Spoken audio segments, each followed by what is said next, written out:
Hi, everybody, and welcome to the latest episode of Vomitus. I am your host, Jennifer Ann Gordon, the author of the Hotel series, as well as the award-winning novel Beautiful, Frightening, and Silent.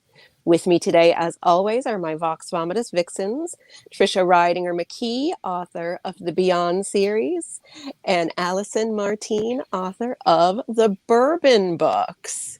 I wonder where she got that name from. No clue. No clue. It's a mystery. Today we also have the fantastic Miss Nola Nash. Welcome to the show, Nola. Thank you so much for having me. Happy to join you. Cheers. Cheers. Cheers. So Nola, when you're done drinking, tell us a little bit about yourself and about the book you are here to promote and we're going to be talking about. Sure. I am Nola Nash. I am originally from South Louisiana, born and raised in Baton Rouge, but I now live just outside of Nashville, Tennessee, in a beautiful, picturesque little town called Franklin. And I'm right on the Franklin-Brentwood line, like literally. Google says one thing, my address says something else. So I'm actually on the line. Just, very confusing for the UPS people. I have my 3 kids here. I've got 2 of them in college, which is lots of fun. So, especially in these days and age, seeing them has been an interesting journey. I have a high schooler, also an interesting journey. That's an angel, freshman in high school. And when I'm not writing, which I do quite a bit of, I am an online teacher. I teach 8th grade English. So if you have ever known or had a middle schooler, send all your thoughts and prayers my way. I need it to get through the year. It's been a weird year for teachers. All of you know one hug one. No, but like air hug. Air hug. I was like, don't touch them. Teacher. Don't touch a teacher. It could be as bad for you as the teacher because they've got 1,000 kids in a building and 1,000 kids with germs. So just air hug a teacher, but they need it. And I am the author of the Crescent City series. So the first book is Crescent City Moon. And the second book is Crescent City Sin. And I've got 2 other series that will be launching very soon, working on sequels to those books. And then I will loop back around and be working on the 3rd book in the Crescent City series, which working title at this point is Crescent City Soul. So got some fun stuff. Yeah. So I pull a whole lot from my new romans. Is the first one and the second one or just the first one? First 2 are out. Yeah. Okay. Second City Sin launched in October of this year. Crescent City Moon launched October 2019. So they've been about a year apart. They both launched right in time for Halloween, which, if you've read the book, that is why we launched it then. That's perfect timing. So congratulations. You have a lot going on. I don't know how you do everything, how you write as much as you do and work full time and supervise a high school student who's like living in your house. Do you have pets? She spends a lot of time in her room. I do have high schoolers like to be in their room with their doors closed. So there's a whole lot of, don't bother me. So that's great. We've got other things to do. And when they're in a mood. But I do have a pet. I have got my 10-pound Havanese puppy named Dudley. And Dudley takes over my Instagram pretty regular. In fact, my 18-year-old, she said, I think there may be too many pictures of Dudley on your Instagram. And I put that out to the Facebook people. And I said, Gracie says there's too many pictures of Dudley on my social media. And it was like this flood of people were like, no, never too much Dudley, more Dudley. So I showed it to her and I said, see, I told you. Yeah. I feel like I wouldn't have Instagram followers if I didn't have a dog. He has, I'm sure, they more are there fans for the than dog. me. Yeah. If my dog was writing my books, they would be huge bestsellers. But I'm just a mere human. Yes, I cannot be nearly as cute as Dudley is, and he wears pajamas, and so everybody loves. He wears these little old man pajamas. They're like they go over his back legs and everything. Like they've got pants and the little collar, and he lets you put him in those. He likes them. That's the weirdest thing. There's something wrong with your dog. I like it, but there's something wrong with your dog. Some dogs like an outfit. They like it. And he's one of them. It's like wearing a little hug. Mm-hmm. Well, I think because, after he had his surgery, we put him in, like, I got some little, like, 0 to 3 month baby pajamas to cover him so he wouldn't like look at the incision. That And is so what I did. That's why he likes onesies. So I think that's why he's decided he likes them, because that was comforting, and like that was kind of like, okay, I'm all right now. And so now he loves his pajamas, and so he has more clothes. And my mother is the funniest, because she told me when Dudley first came about, and he'll be a year old next month. So when we first got him, she said, I will disown you if you become one of those crazy people that dresses their dog. You will not put clothes on him. Oops. Guess what she got him for Christmas? He had his own box of clothes from his grandmother. So wait, can you disown her then for going back in the word, or how does that work? I don't know, but I'm telling you what, the woman's got good taste in dog clothes. She bought him a great coat because he's always cold. He is the most spoiled dog on the planet. I mean, I don't have celebrity money to spoil him that way, but I will tell you, he does have his own electric blanket that plugs into the outlet in the car, because he gets cold at night. He goes to get in the car and it's not warmed up and he shivers. And so he has one of those, he has an electric blanket that I will like wrap him up in, and he'll just snuggle down in the front seat because he's too cold. So I believe that probably classifies as worse than mom going back on her word about the clothes.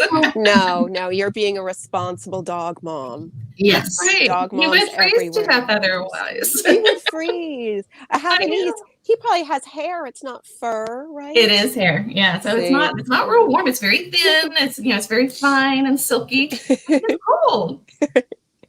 So let's talk about your Crescent City series. I am a sucker for any book ever that is set in New Orleans. So thank you. And especially I love witches and unknown powers and things like that. What made you decide to set the book in New Orleans?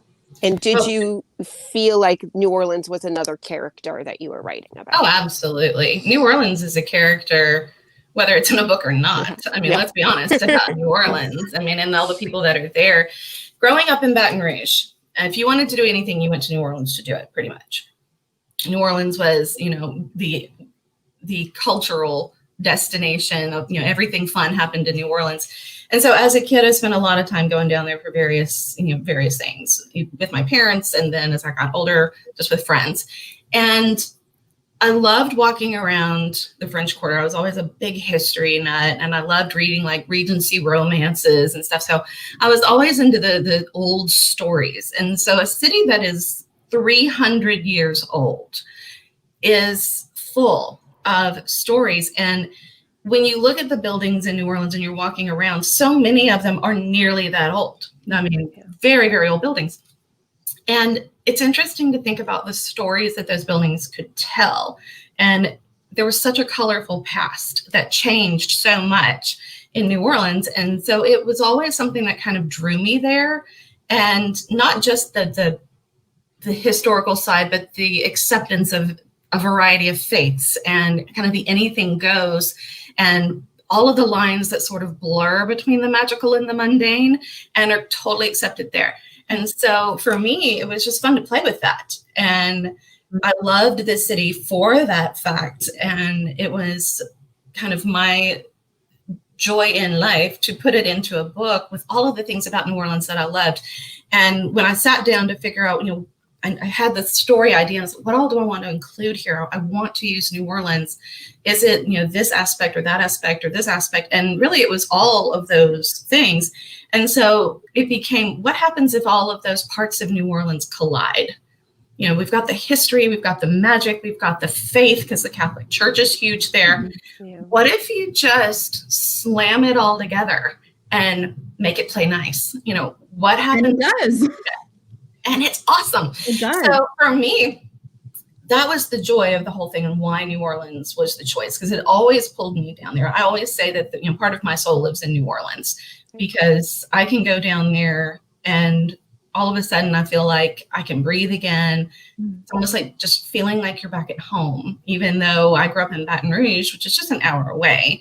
Baton Rouge is home, but New Orleans is kind of where the soul goes. I was just about to say, that's your soul's home right there. It is. It really is. And actually, a medium friend of mine, she said, this is your home. I don't care where your body ended up, elsewhere, but this is where your soul lives. This is home to your soul. And, it'll always want to come back home. And I agree with her wholeheartedly, 100%. Even I love that. And she knows these things. She's right. I mean, it feels that way. One of the things I adore about New Orleans and like fringe New Orleans is I love it's going to come out wrong, but like the swamp culture, like I've just been fascinated by that since I was a kid. The healers out in the swamp, like, as you said, like the Catholicism meets the voodoo, and it's just ripe with inspiration. My other favorite thing about New Orleans is, sorry to cut you off, is when you look at real estate listings and they'll say like haunted, not haunted, yes. like 1-bedroom apartment, haunted. So I'm like, yes. I love that. They actually get more money for the ones that are. They do. It's not a deterrent. That's actually a selling point. You want to make sure you put that in there because that's what people are looking for. Yeah, they want a haunted apartment above a voodoo shop in the French Quarter. That is where they want to live. That is where I want real estate. I would want to live there. I mean, if I was going to live in the Quarter, that's exactly what I'd be looking for. And honestly, they can say haunted or not haunted all they want. I would challenge anyone to find a building in the French Quarter that is not. Exactly. You can put that on your listing for the the scaredy cats, but I'm sorry, honey, there's no way you're going to walk in that city that's not haunted. Yeah, you can feel it. You can feel who is it haunted by, and whether or not they're a good roommate. That's really the exactly. Exactly. Or is this someone who's like, oh, thank you, you closed the cabinet for me, I left that open. You're very considerate. And there are some of each. And again, the medium friend of mine, and I've worked with Willow for quite a while. In fact, she helped me research a lot of the things that are in the book, and the seance and all the things that are in there. I worked with her, and I worked with a voodoo priestess on some things. And we were talking about the spirits that walk New Orleans, and the fact that it seems like there are more dead than living. And with 300 years of history, there probably are. And she said, if you think about it, a spirit is in death what a spirit was in life.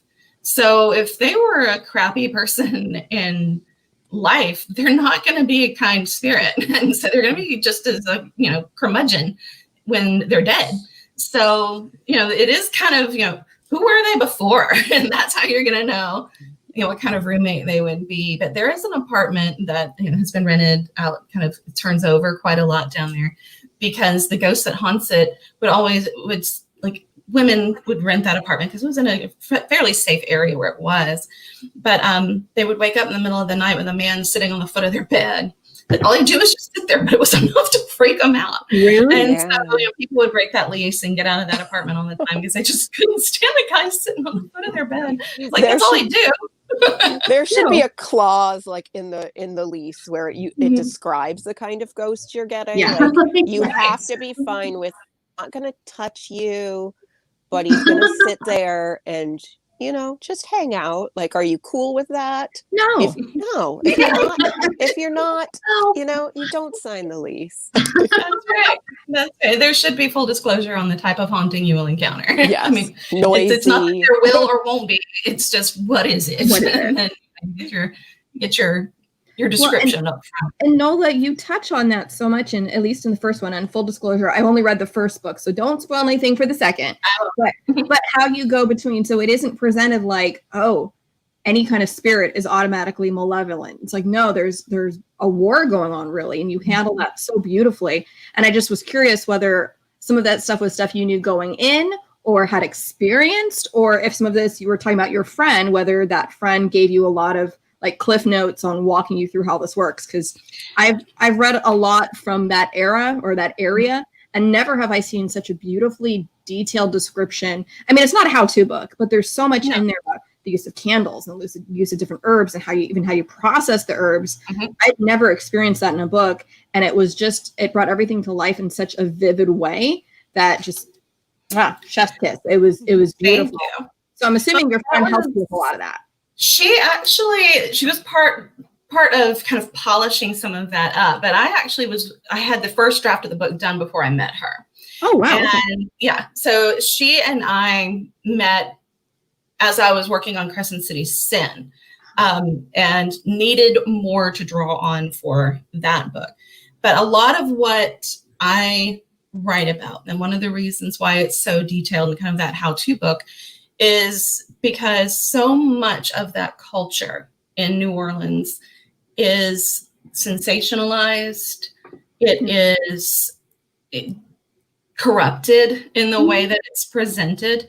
It's like a tabloid version. It's not reality, and that's exciting, but then it also lends this air of almost falsehood to it. Mm-hmm. So that I think that yours is the first I've read where I go, this feels like people would actually do that, and it's not crazy people running around handling snakes or anything crazy like that. It felt very grounded, which is weird saying, well, there were ghosts and it was grounded, but yes.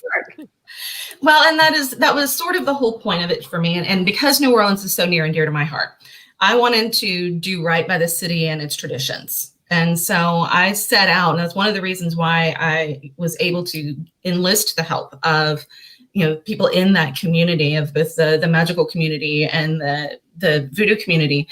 And, being just set on getting it right was what kind of finally opened them up to allowing me in to their world and exploring that. And I'd always been drawn to that. I've always researched a lot of that. I've always kind of fiddled around with a lot of that, but having, people that is their everyday kind of come in and, help me to do those things. I learned how to read tarot as I was researching that book. Anything that is in there, I've done it. And that hands-on research is what gives it that grounded feel, because it's a sensory experience. All of this is a very sensory experience. Yeah. And one of the great things about that type of magic, whether it is, the seance, the tarot, the candle magic, or more of the hoodoo side of the voodoo faith, it's not exclusive to people with certain abilities necessarily.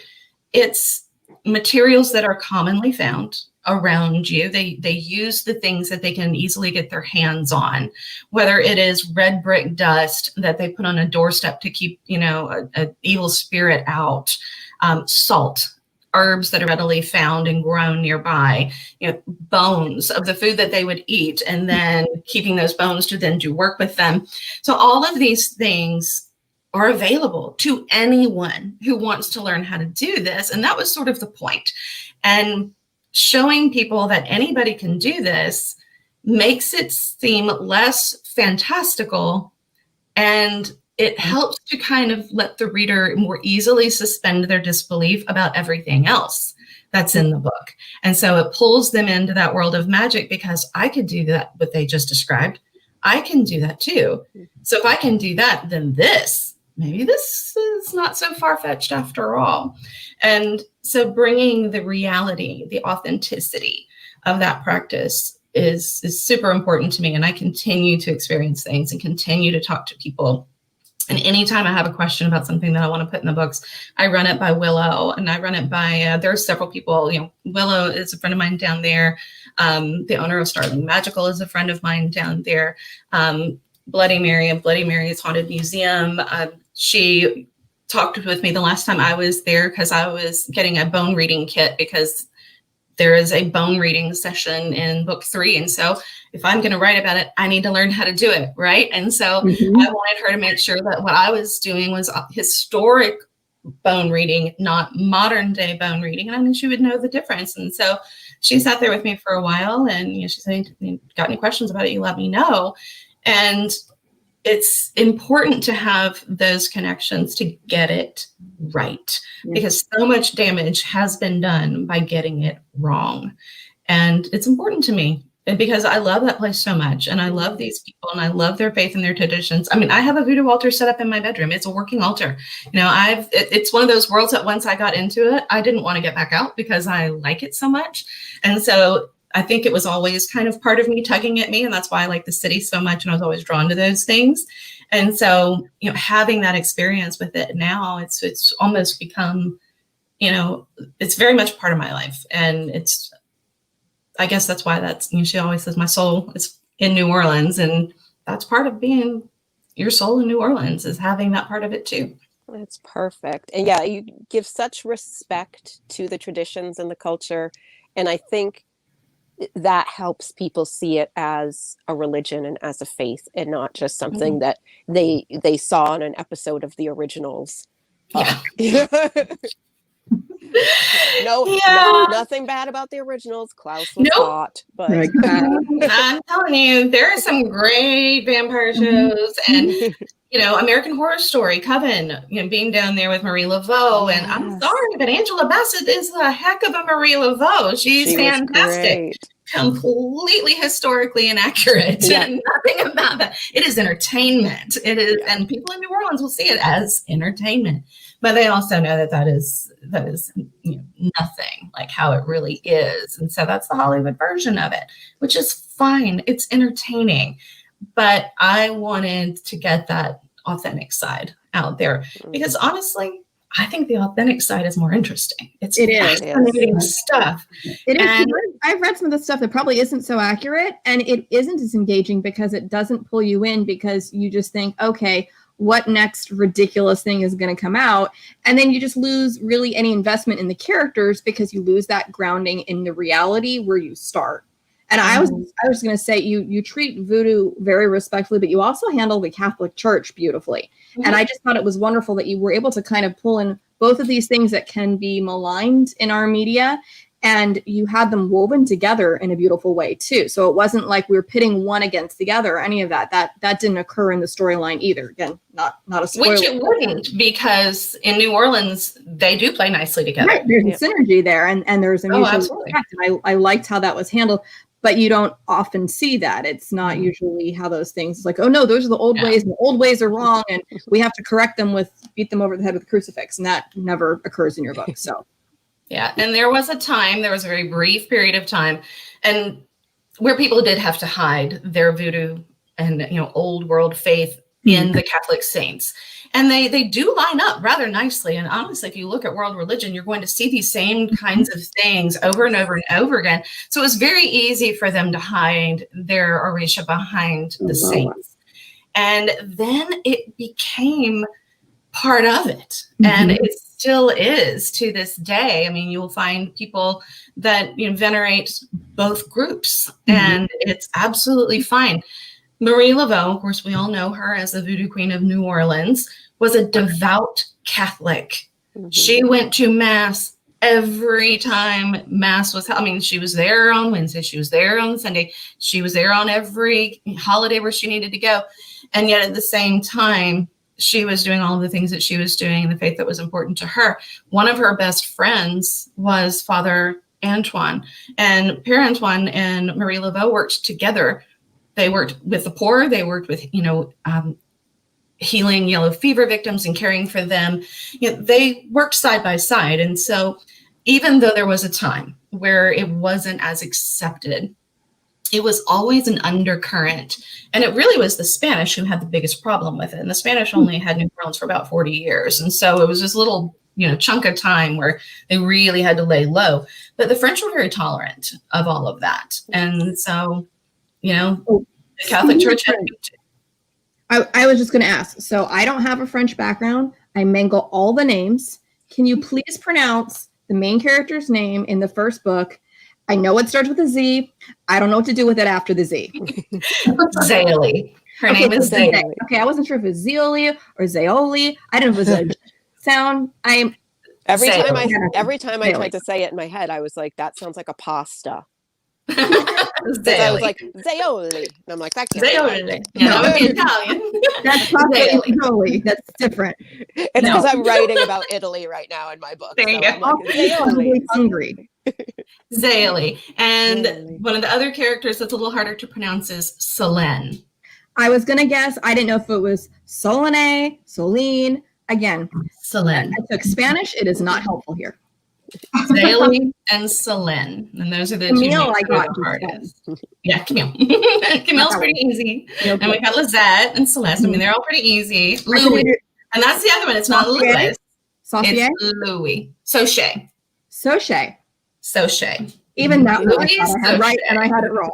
Well, you're close. That's closer than a lot of people would get. So Louis, not Louis, because in French it would be Louis. So Louis Sochet. Mm-hmm. Yeah, it looks like saucier to me. So. It does. It is spelled like saucier. If you're going to say it, it's saucier. Lesson. Yep. Louis Sochet, Zaley Cheval, and Selene Cheval. So, Trisha, we haven't heard from you tonight. Yes. Do you have any questions for Nola? I do. Your love of the location is just tangible. I mean, it's so inspiring. And I have to ask, did the love for New Orleans kind of inspire writing? Was the love for writing kind of inspiring using the location, or was it both these loves that just seem to blend together so perfectly? I think it's both of the loves, honestly, but I always knew that whatever I was going to write, it was going to be New Orleans. Now, the second series is not in New Orleans. The third one is back in New Orleans. So I kind of go away from New Orleans for a little while. But because of the stories just historically of that city, it is so just beautiful and frightening and horrible and then magical. There's so many different things that you could pull to write with in New Orleans. And I think I was always a storyteller. I was not a writer until I was much older, but I was a storyteller. Did a lot of theater. So I always got the story in the theater, and I love that. Oh, yeah. So there shows of jazz hands. Oh, absolutely.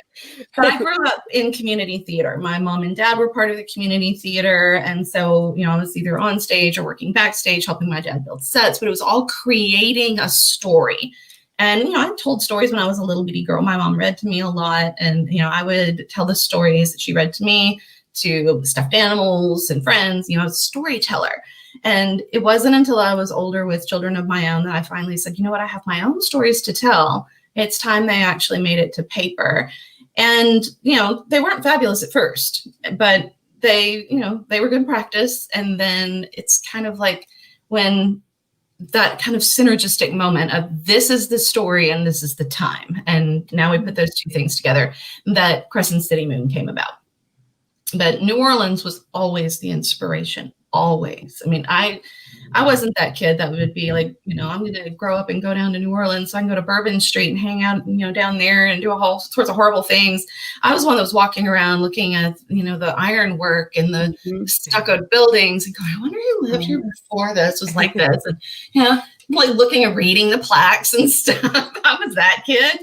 But there were lots of stories. I mean, if you just walk the streets, even the plaques that are on the wall, the stories from these historical markers are incredible. But you got to slow down and take the time to do it. But there's so much to take in New Orleans. I think having the luxury of being from that area to go down all the time, I was able to sort of slowly soak it up. I feel like visitors to New Orleans feel like they're trying to take in the city through a fire hose. It's I was completely overwhelmed when I was there. I took probably thousands of pictures of every single doorway I passed. They're wonderful, aren't they? They're amazing. Beautiful. The peeling paint, the cemetery, like every little bit of it. And it's, it's my favorite United States city. And, and it's one of the places that I would go back to time and time again, willingly. Speaking of the cemeteries and pictures of the cemeteries, the picture on the cover of the book is actually a photograph that I took. So all of the books it's Lafayette Cemetery, which is in the Garden District off of Washington Avenue. And Lafayette right now is closed for renovations and has been for a while. But I love Lafayette Cemetery, even though it's out of the French Quarter.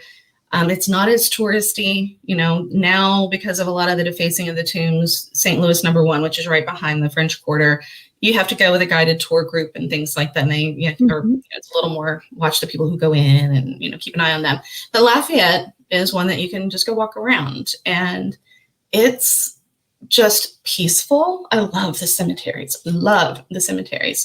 they're not creepy to me. They're creepy to a lot of people. No. They're not creepy to me. They're very peaceful. And again, it's the stories. And I've always loved cemeteries. My grandmother used to love to walk in old cemeteries whenever, I'd be with her and we'd be walking around and looking at the tombstones, and she'd be telling me about dates.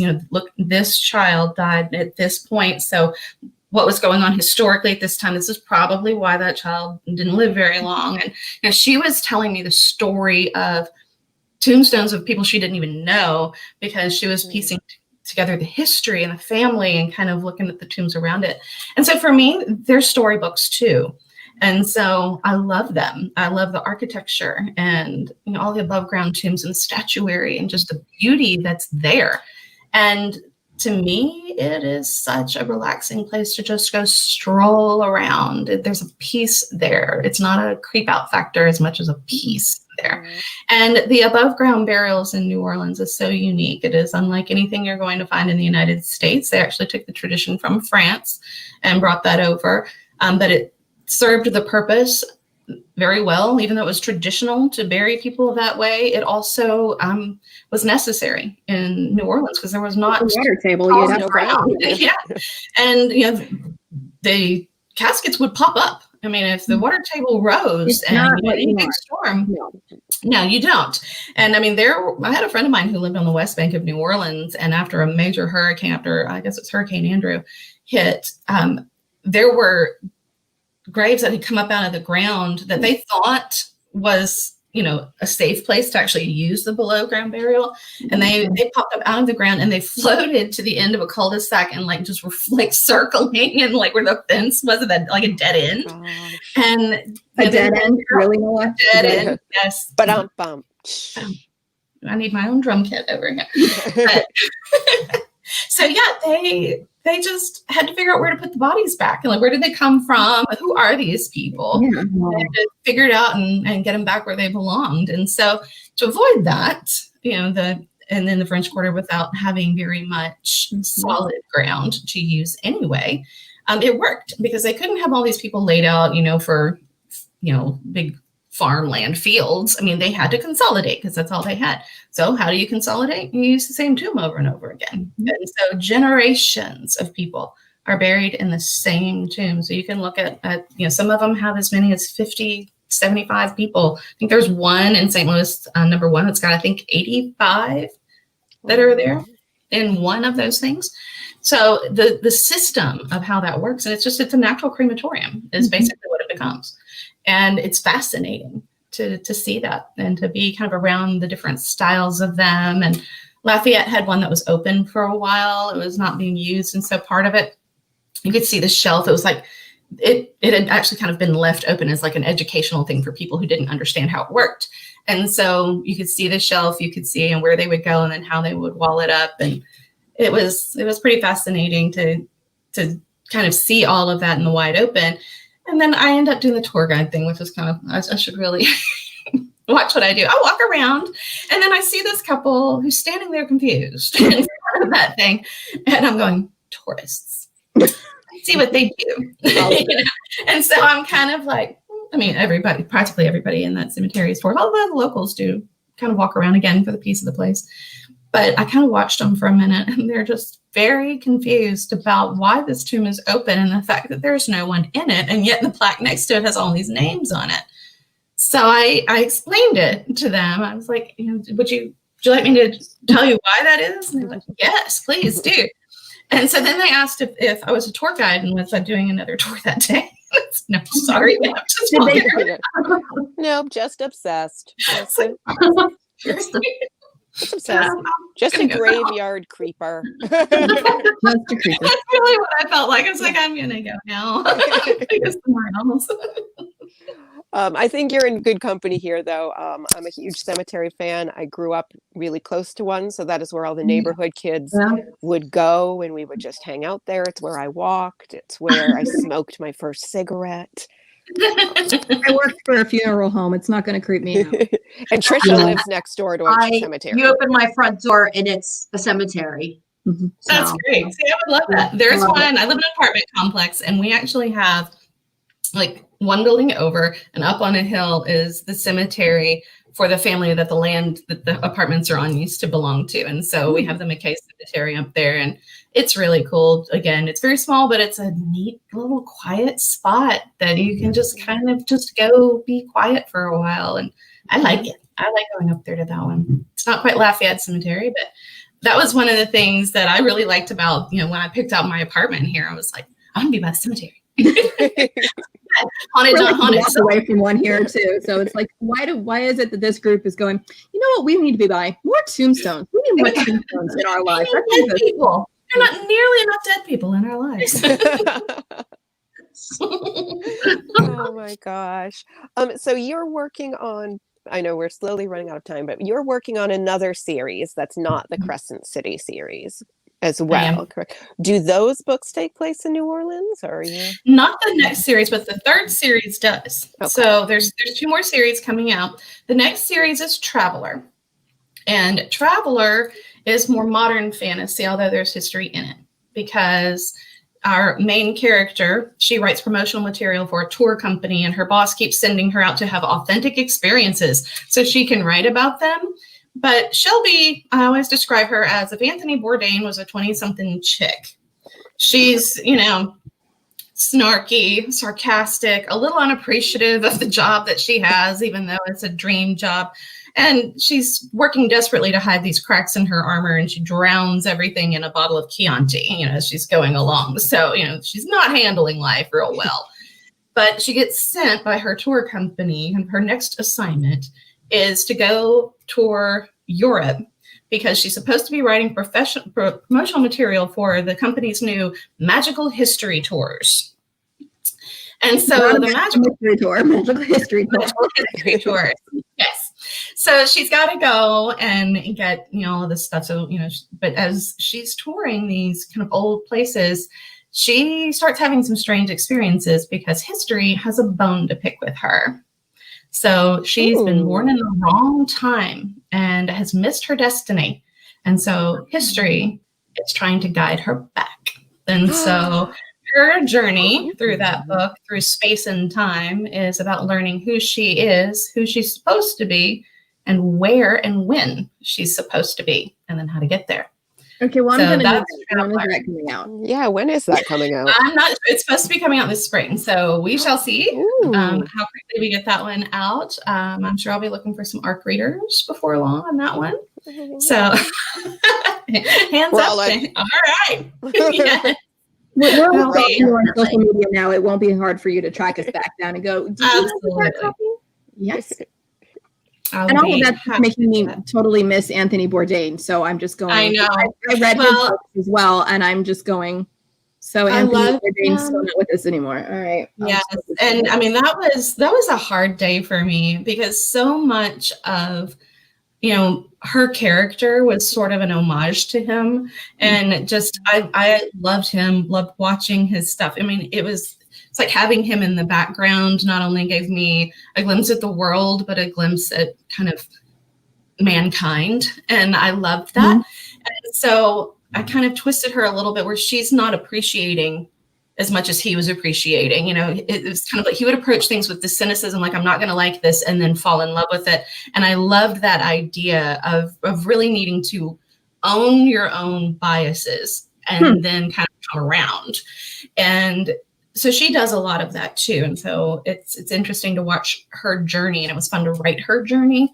But all the while kind of having him in the back of my head as I'm writing, going, what would he think of this? What, would he approve of me saying she's a 20-something-year-old Anthony Bourdain? And I think the way that the story plays out, ultimately he would be okay with that.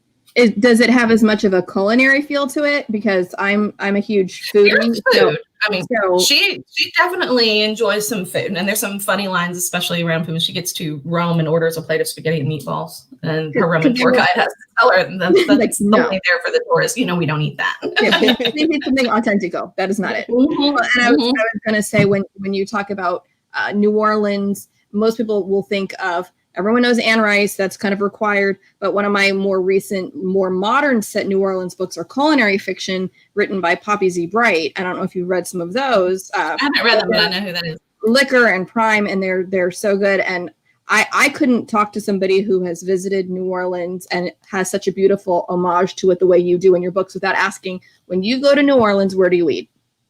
I eat first at Cafe Maspero. Cafe Maspero is on Decatur, and it's right across from Jack's Brewery. And they have an amazing crawfish Benedict that I will go and get for breakfast. It is a giant biscuit with a crawfish cake as opposed to a crab cake on it, poached egg, and basically what amounts to a etouffee sauce. Crawfish etouffee sauce. Okay, so it's not a etouffee instead of a hollandaise. No, so it is divine. And they have got some of the darkest, strongest coffee you will ever taste, but it is so good. And that's breakfast. Usually lunch is standing in line at Cafe Du Monde because, you're walking around. You got to do that. Or just kind of grabbing something. But for dinner, my other favorite place to eat is Cafe Pontalba. And, this is if I'm just kind of hanging out in the quarter. There are places all over that you could go and eat. And lots of people are going to have their favorites. But I like to watch the sun go down sitting in the window at Cafe Pontalba because the way that the sun sets, it hits the cathedral and so it's just amazing. Just watching the sunset in the quarter like that on the cathedral is my favorite thing to do, is to sit there at that corner of Jackson Square and watch the sun go down on the cathedral. So those are my two places that I will not go when I'm down there. So I have to go to both of those places. That is amazing. I feel like that is the perfect way for us to unfortunately end our visit, but we will have to have you back. Thank you. Especially once we read the new book. Traveling, yes. Yes. So thank you so much, Nola, for being here. Vox Vomitus Vixens, thank you for being here. I want to thank Roman Sirotin, my lovely husband and our producer, and Pam Stack, our executive producer at the Global Authors on the Air Network. This has been a copywritten podcast. So we will see you all next week when we have New York Times bestselling author Tosca Lee. Bye.